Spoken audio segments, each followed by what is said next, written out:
A hearty good afternoon and welcome to the session on obesity and infertility. We are glad to have Dr. Vijayageetha among us today to help us understand the topic. She will take us through that and more in the session today. Doctor, you have the stage. Thank you. Very good afternoon, everyone, and welcome to another topic, a pretty consistently debated topic, obesity.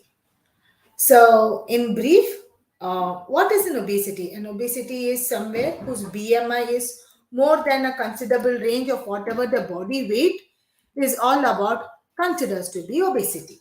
Now, in India, if you see, the levels are higher. um, Very bluntly to say, we can say whether the person's condition like that, either to be very fat or overweighted. And everybody of us know that how we, fall into the definition of this obesity to basically gauge how much is an abnormal or an excessive amount of fat which is accumulated.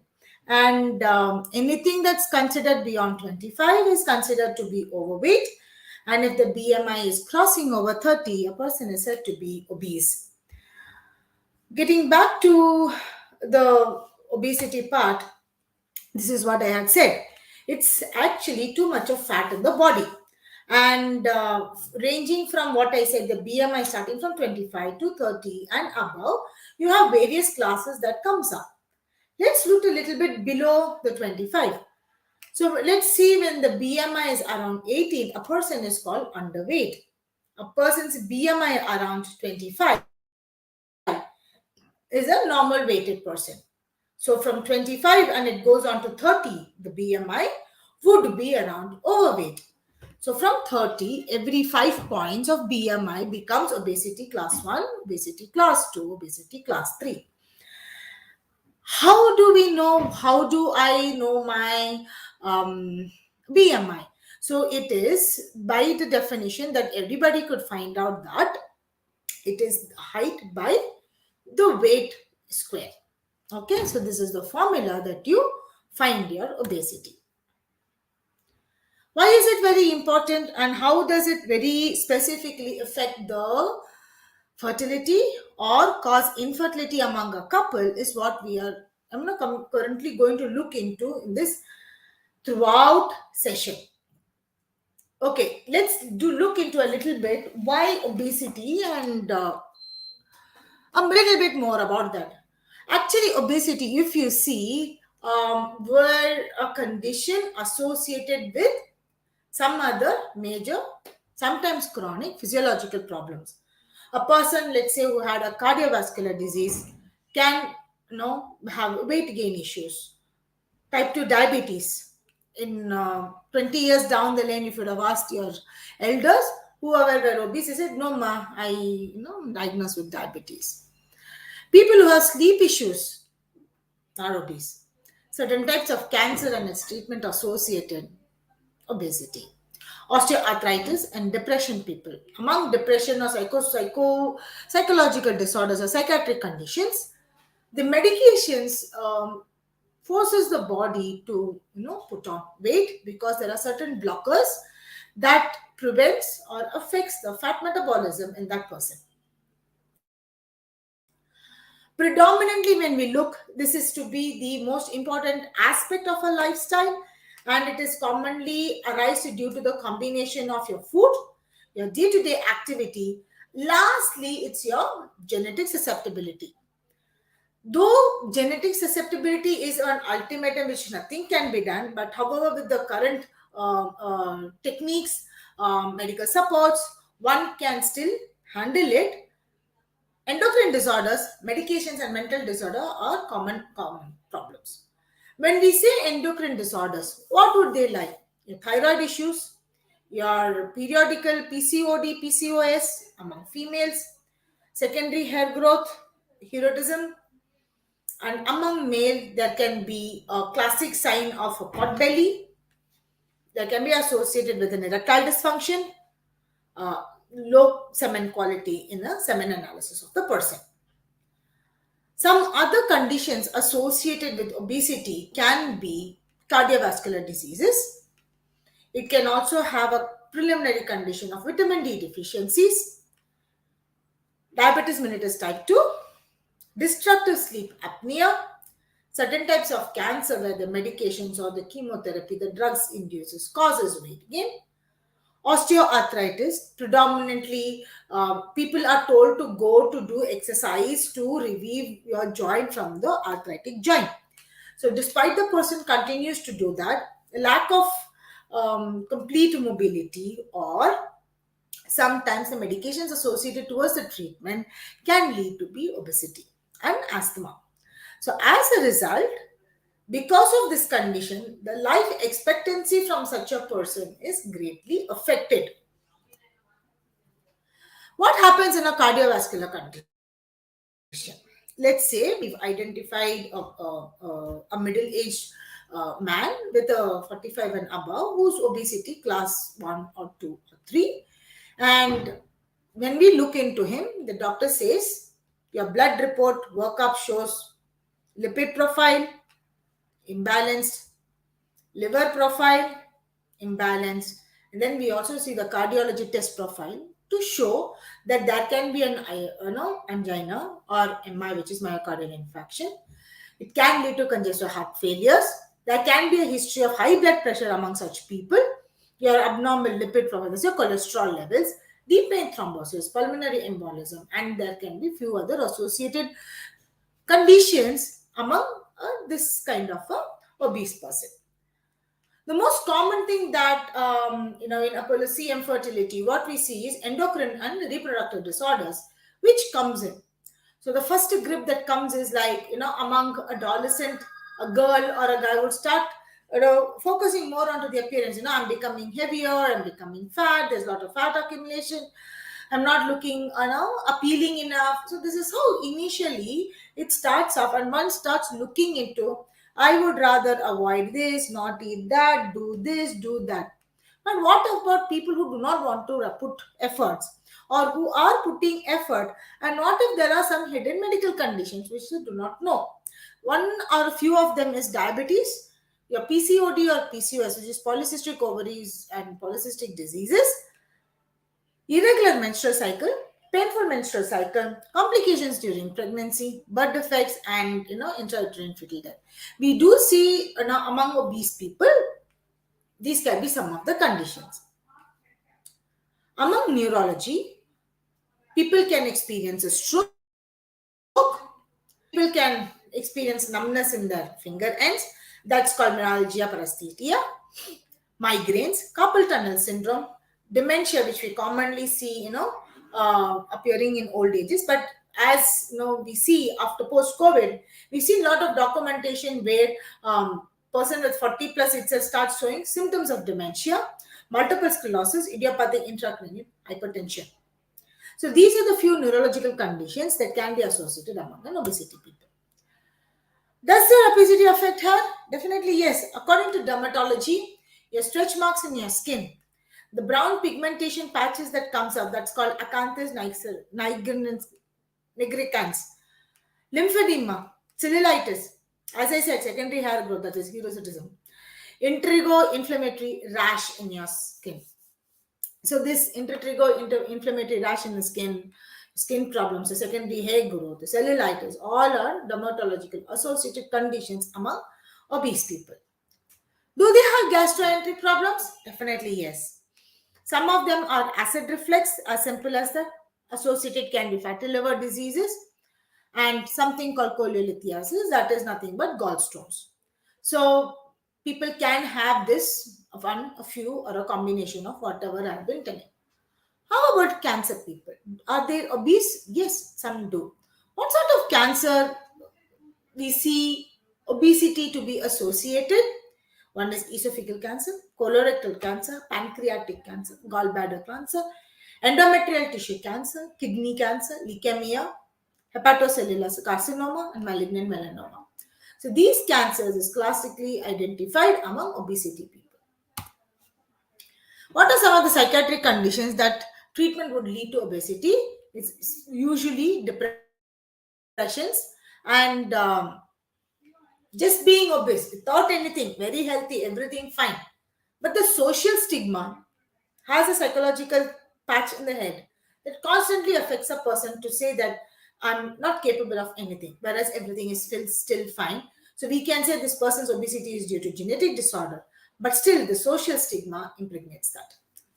Do they have respiratory ailment? Yes. Obstructive sleep apnea, obesity due to hyperventilation syndrome, asthma, increased complications during the general anesthesia procedures can lead to some of the complications among obesity people. Rheumatology and orthopedics will also face gout, poor mobility, osteoarthritis, and low back aches are common conditions associated among rheumatology and orthopedics cases. Urology and nephrology people, as I said, there can be an erectile dysfunction, urinary incontinence, chronic renal failure, hypergonadism, or buried penis. So this we see among a few. As I briefed, certain causes can be this. A proper research work is what is required to say, hey, whatever evidences we talk about here are being identified and statistically validated. So, according to a peer-reviewed journal, according to a 2006 research paper identified, there are 10 possible contributors in increasing the obesity in a person. So, people, if you do not know what they are, bear these points in the mind. Is there any insufficient sleep during your nights? Not once a while that you are wide awake to have a relaxation, but on an average, you need to track your sleep. A person's healthy sleep time is 8 hours. Second, endocrine disorders like from the environmental, like an environment pollutions, that is like, what are we doing now? We are all wearing mask. So what is the mask doing? It is filtering out the uh, virus from the air, then inhaling. Does wearing a mask affect the wearer or the of the person? Definitely yes. It limits the breathing pattern. It limits the oxygen intake to a person. There's a lot of stress and strain that activity that goes around your nose and the throat area. Person is forced to breathe through the mouth. Haven't you experienced breathing through the mouth when you wear mask? Right. So there can be hormonal imbalances arising out of that.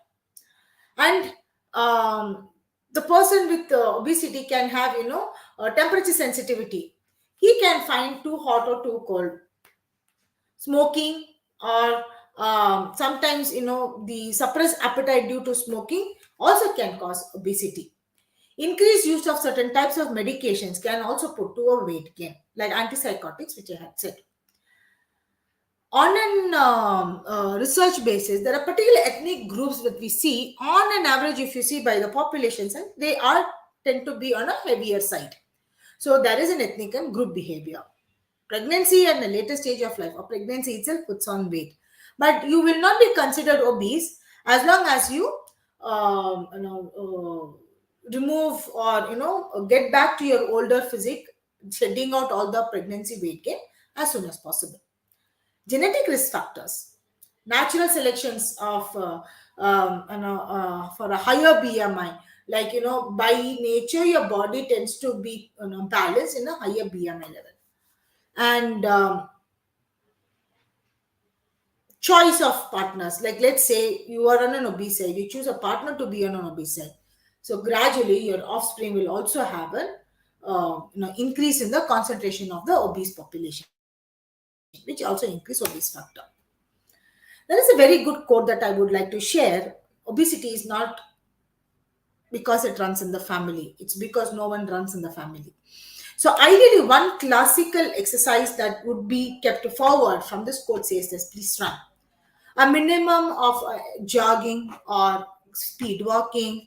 Step down and gradually increase your pace. Running has shown the greatest impact among obesity people in helping them to shed their weight. Okay, now how do we evaluate this obesity or this related obesity? So the psychologist would take a keen history with, completed data from, let's say, as young as your childhood, how much ever you remember till date. Though the person focuses on venues about, what was your weight in various stages of your life, various milestones of your life, and various events of your life. Okay, let's say you put on weight during your puberty, and then you say by 20 years I had shed all that weight. What has happened? Was there any life implications? Were there any choice of work that was done? Were there your life that had a stressful period? Why, what, where was all the gaps? Assessment for certain comorbidities would also be performed on the person to get into the validating part. Is there anything that is affected? Can they be contributors for your obesity? A fitness level determination, irrespective of what you are and how you are, and analyzing your current lifestyle and its impact in the contributing factors. Is it going to add more to the infertility or your obesity part, or it is going to work towards making you leaner, stronger, and healthier? What are some of the medical complications that would arise by nature? Even if you are completely healthy, it's only that you're fat enough. Is first one that we see is breathing issues due to COVID being around the corner still. We do see a lot of pulmonary associated diseases that comes up. Intracranial hypertension is also a second thing that we see, mostly because we are forced to wear mask and then we are trying to walk, and there is a stress and strain in your lung and chest area to keep the person breathing and moving. So there is difficulty with that. Increased levels of stroke and cataracts is also seen among obese people. Non-inflammatory fatty liver diseases, coronary heart diseases, your CVDs, as discussed. Severe pancreatitis, gallbladder stones is what I said. Another, your gynae or andro problems among male or female. You can also have skin, bone, and joint issues, which comes up, and also the neuro issues. Well, these are the venues of opportunities open to, let's say, a healthy obese person. Let's get into the specifics of how does it impact a female, and then we will look into how does it impact a male. So among female, puberty is one such venue that we start up, and from puberty onwards we look into the hormonal factors of a person.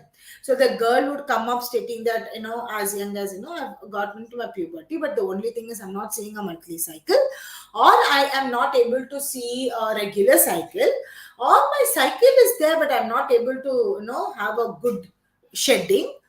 If everything is fine during my shedding days, a severe abdominal discomfort and associated disorders. So these are some of the common things that we see. Gauge through when we look into such cases after marriage, definitely in most of the cases we do see conception to be a hindrance. So there is definitely an interaction or something happens in the body between an obese body and its impact in the reproductive aspect of the person. So what are some of the things that we look into is, when we look into obesity and the fertility aspect, the first predominant blood test or the markers that we look into is gauged first. So first would be among the infertility cases or the fertility cases, we look into various factors. What are some of the factors that we look into? The things is, first one is your blood test. Okay, they come up with your hormonal assay to look into your follicle stimulating hormone, your luteinizing hormone, your prolactin hormone, your estrogen levels, and your progesterone levels. Then we look into the reason between anovulation, which is no ovulation, and ovulation happening, which is irregular. And then you fall between two, whether you have a subfertility issue or an infertility issue. Or you can have a condition like everything was fine but you have a history of miscarriages, and or you could have a poor neonatal or a maternal pregnancy outcomes. So all this leads to a combination of infertility factors, and obese people do pose as a real challenges for them.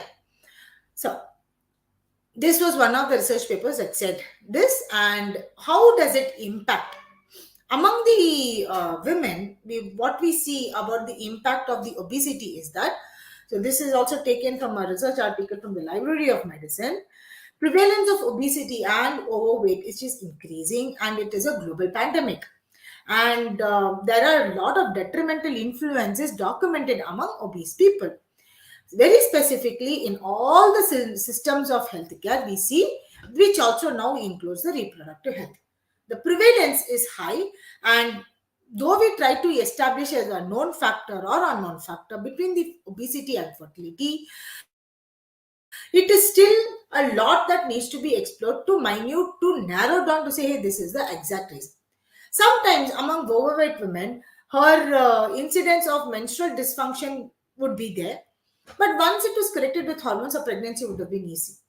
Or among certain overweight women, the menstrual dysfunction is completely alright. I'm fine, but I still have my regular cycles. However, conception becomes a problem. Everything is fine, but the lady has a thyroid issue. Another few of these people would say that, no matter what, the quality of oocytes among an IVF cycle is never, good. So poor outcomes or poor reproductive outcomes in a natural or an assisted conception indicates that the outcome measures among the obese ladies is greatly compromised. So there are a lot of weight loss beneficially benefits that has also been implemented, and the ladies, after going through a brief period of weight loss and again trying for a conception, have seen a fruitful result. So this is what it says, that obesity has an impact on the hormonal imbalances, thereby leading to any of the outcomes: hormonal imbalances, absence of periods, painful periods, irregular shedding, or excessive shedding to, all this leads to what? Your lifestyle does not carry an exercise, as we said, or you choose to, the genetics are like this, that you again choose to be the same way. So now the research paper article definitely gives a boon to say that you have to do something to do the weight reduction. So what is it, some of this thing that we see?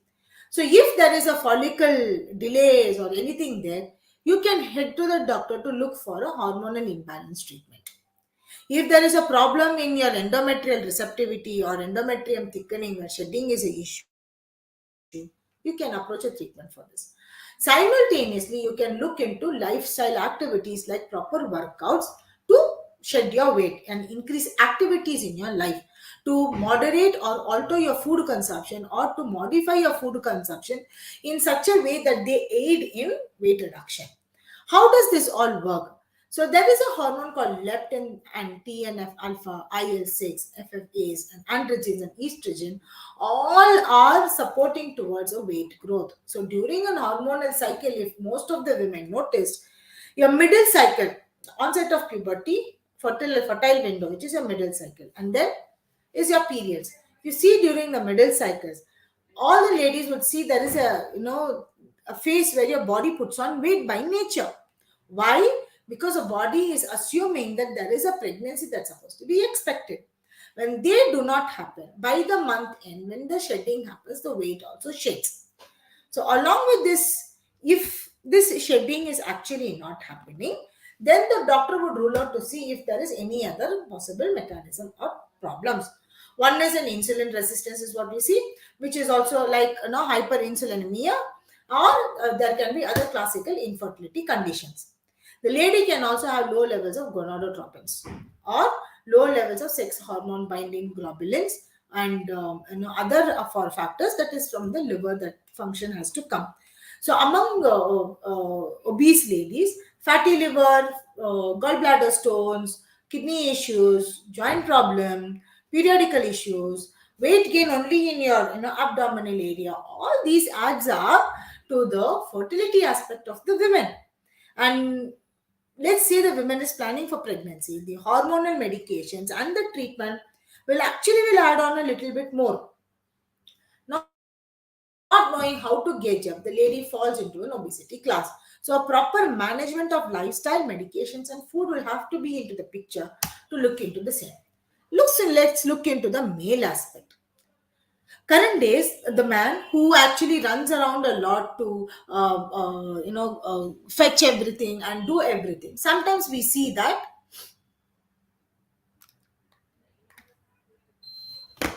they are also obese, right? What are the some factors? Let's go from the topmost factor. The first factor would be a genetic, which cannot be ruled out. And then we see if there is any medication interruption. And then we will look into, is there any hormonal imbalances? If there are hormonal imbalances, how are they working? The imbalanced hormones will affect on the adipose tissue, which is the fat tissue.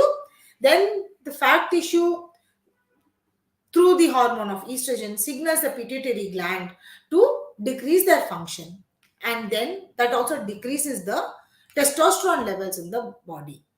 So more the amount of fat tissue, lesser the amount of testosterone is what we see in certain cases. So, if the adipose tissue is very less, this signal would break. That's why for a man to have obesity under check is very important, because if the testosterone levels are very low, it really compromises a man's fertility aspects, a man's semen analysis, the quality of the sperm, the erectile issues, sleep disturbances, increase in level of stress, binge eating, lot of inflammation present in the body, and increase in a scrotal temperature. So these are all the effects that comes up among men who are obese. So yes, we have obesity, but what are the corrective mechanisms, or what are the choices that one to consciously take to lose it is a conscious shift. So let's say you are having a diet. Kindly incorporate physical activity in your lifestyle in moderation. Gradually, you would increase them until you achieve your desired goal. If just diet and exercises do not come to an aid, look into the doctors for proper medications or if there is any treatment. If genetic factors are involved, then you have to look into the aspect of surgery.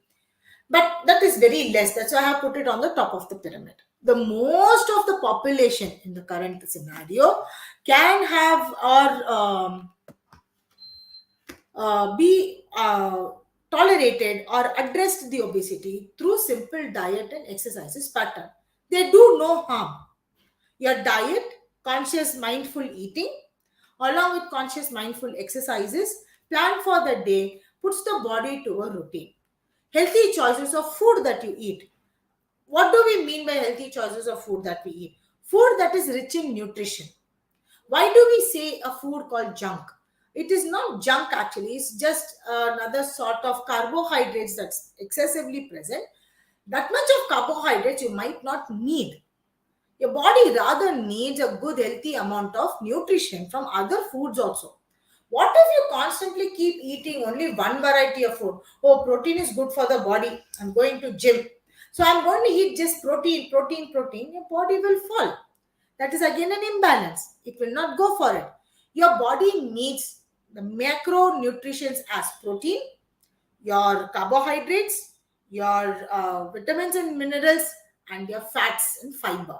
So these five things are very important. Out of which the most prominent one would be a protein consumption for people who are looking for a healthy physique, healthy body, healthy tissue, muscle growth, internal organ strength, and added that you work out every day. Protein would be slightly in a greater portion. Next would be your carbohydrate intake, where it gives instant energy to your internal organs that is continuously working for you. Your sugars, your nutritions of your magnesium, phosphorus, iron, calcium, all these other nutrients would come from your vegetables, your dairies, your fruits, and your legumes and pulses. So these support everything. Apart from producing nutritions, they also have a healthy amount of fiber present that aids in digestion. Without fiber, you just cannot take one sort of food, then the absorption of the nutrients to the blood is not there. So your fiber plays a very important role in it, like it acts like a catalyst. So the food after digestion, if the food has a healthy amount of fiber, then there is a greater absorption by the blood to the nutrition. So that is very easy. Your transition, your mental decision of what to eat, how to eat, when to eat, why to eat. Obviously, your diet doesn't mean I should not eat chocolates, I should not do this, I should not do that. Not like that. Rather, it should be a holistic way of having various things in your plate, but with various percentages. I can have this much of protein, this much of carbohydrates, this much of nutrition rich food, this much of fiber, and I am all done. You can also have your chocolates, you can also have your ice cream, because they also do carry certain nutritional components. So choose what you eat so that you choose how to lead it forward. What is the mechanism? Because if you are going to take this as your choice of life to lead, how does it going to affect? If you see the image, it will first start impacting your pancreas through insulin. Your insulin resistance will start reducing. Thereby, your body will start using your accumulated fat as for your energy metabolism to facilitate your everyday function. Your nutrition, your other components are still there, but first it looks into the pancreatic functions. It signals better to the internal organs with the help of the liver enzymes.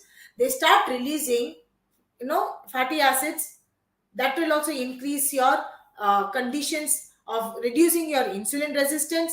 Thereby, better signaling goes to your pituitary gland, and your pituitary gland starts signaling healthy hormonal functions towards your reproductive gland.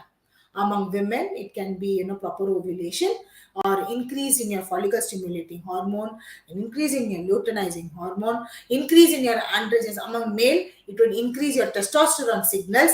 So thereby, the beneficiary of the reproductive health comes to the picture. Let's see what happens when a sleep gets disturbed, or why a disturbed sleep is affecting directly or causing more fatty tissues. Is sleep apnea affects your uh, endocrine glands, and then from there, among males specifically, if the endocrine glands gets affected, it directly signals a testicle where, due to reduced hormones of testosterone, the spermatogenesis part is getting really affected. What are some of the factors that we see? Your Sertoli cells, your Leydig cells, hyperthermia, epididymis, erectile dysfunction. We all do see all these conditions coming up in a male's health report. The most of the negative feedbacks signaling goes from the fat tissue to the brain, rather than from the organs, from your internal organs, from the liver, from the kidney. It is go to the brain for a healthy cycle, right? But among the adipose tissue takes up the problem due to a hormone called leptin, which increases estrogen in the body and thereby confuses the mechanism. If it reduces in the estrogen, then the testosterone increases. It would increase the Leydig cells or the spermatogenesis. It will also increase a positive neuromechanism. It will have greater immunity, greater insulin productions, and greater other things of activities that is happening in the body for a healthy regulation of a lifestyle. If the adipose tissue or the fatty tissues is too much, it indirectly or directly, I would say, more fat cells suppresses or the production of the testosterone. Why? It sends a negative loop through the fat cells to the brain, and then the pituitary gland would send lesser signals to the reproductive organ. As simple as that. It's a bit technical, but I would like to explain here why fat tissue accumulation is not so good. Fat can be anything. It can be your visceral fat, or it can be your lower abdominal fat. So certain people can have fat accumulated only around the arms. Fat is fat. It says that that part of the body was weak enough for me to build a fat tissue rather than a protein tissue. So, what are the 5 steps to have a healthy lifestyle? I have reduced it to 5 because it's easy to follow. 1, get active every hour of the day. Like, say you get up in the morning, you're not going to immediately sit up and have a lethargic morning, right? No, all would get up, run faster, gear up for the day, go to the office, and then what happens? Yeah, office work, it's all in the desktop, and I'm sitting, and I'm just continuing to do it. It's not like that. Every 1 hour, keep an alarm, make it to a point that you just get up and walk around your desk if your room is very small, or go around your vicinity to be active at least every 1 hour of the day. Choose to drink lots and lots of water, not excessive water, but gradually. Like, if you're saying you're drinking 1 liter of water, you can gradually increase it to 2 to 3. Somewhere between 3 to 5 liters of water is very good to keep your internal organs fresh, your kidneys functioning, and releasing a lot of toxins from your body. Eat more fruit and vegetables. In your diet, more fruit and vegetables has lot of micronutrients. Okay, so micronutrients are also equally important for your internal organ functions. If there is an excessive TV watching, or if the TV is going to be a cause of discomfort, or you have to force to watch into a laptop or a computer, See that you take relevant breaks. Like I have been looking into this laptop for quite some time. If you have noticed, sometimes I turn my head, I look down, I look up, I deviate. Why? The screen time interaction with the eye causes a lot of stress. So what I would like to do is to de-stress myself, I would deviate here and there. Last but not least, incorporate or try to cut down on your snacks and have a healthier alternatives. When would a person would look for snack? When is it that your tummy craves for? I feel like eating the chips. I like to have samosa now. Why does this thought come? Two things. Your body indicates there's a hunger. Your mind indicates a choice of food. So, body indicates hunger, good. But the mind, which is indicating choice of food, has to be rewired. Okay, I'm hungry. Rather than having a samosa, I can have an apple. So, choose wisely to do it. So, what I would like to say here is that a healthy lifestyle, choose wisely. But the problem is here, how do I choose? What I choose, is it right? Will these altered activities or new activities will bring benefit to what I am? My reason for looking for a weight loss is to have a better hormonal functions. How do I gauge that? My reason for a weight loss is to have a better seven parameters. How do I look into this aspect? This is where your doctors would come to the picture. Before taking any conscious decision, you need to have a doctor's understanding that how your body works. It's the doctor who would tell you, hey, through this is weaker. Through these tests, I found that this is what is stronger. So if you do this, you can achieve what you want. Let's say it's a couple who's eager to have a kid in their life, so she's anxious to conceive. Now, anything that is overdone or underdone by both of them can deteriorate their existing condition. So, looking first to a doctor's consultation is your valid step. Two, your greatest wealth is your health. So, you would ask your doctor, okay, you've given this, you've been identified with obesity along with this. Is there a window to see that if I reduce my obesity, that the chances or quality of my reproductive health would improve? So we start looking into that. Nobody starts with a medication on an instant and directly say that, oh, you need this hormone, that hormone. No, your first choice is your immediate nutrition that is available. For a human, the immediate nutrition seeking area is food. So, food is the first intake that you see. Probably your nutritionalist or your psychologist will help you to walk through what you are, what is the identified condition, what sort of food will benefit both your weight loss as well as your reproductive health. So look into those parameters and then you can gauge, I am eating this, I am doing this. How do I know whether I'm improving or not? Don't sit and break the head. Come back to your psychologist to look into, I have done this. What are the gauging parameters? They would guide you. So, on a constant guidance by 3 to 6 months, if there is an anovulation or an absence of periods, we do see periods coming back. If there is a painful periods, we do see pain. If there is no other clinical conditions, pain reducing. If there is a semen analysis problem which shows a male quality sperms are really very low, we can improvise with, let's say, certain medications, food alterations, lifestyle alterations is all given. Repeated checkup, you would see that the parameters shows a great difference. Now, since every person is a highly individual, every person comes from a varied culture, religious background, everybody will have their own ideology, their own mindset, their own way of living. When there is a conscious choice that is taken, if you do not know whether the choice that you take is right or wrong, is where you fall into greater health disparities. To avoid to get into further health complication, take advantage of what is existing, the right resources, the right people, the right place to get tested to lead a healthy life. Thank you.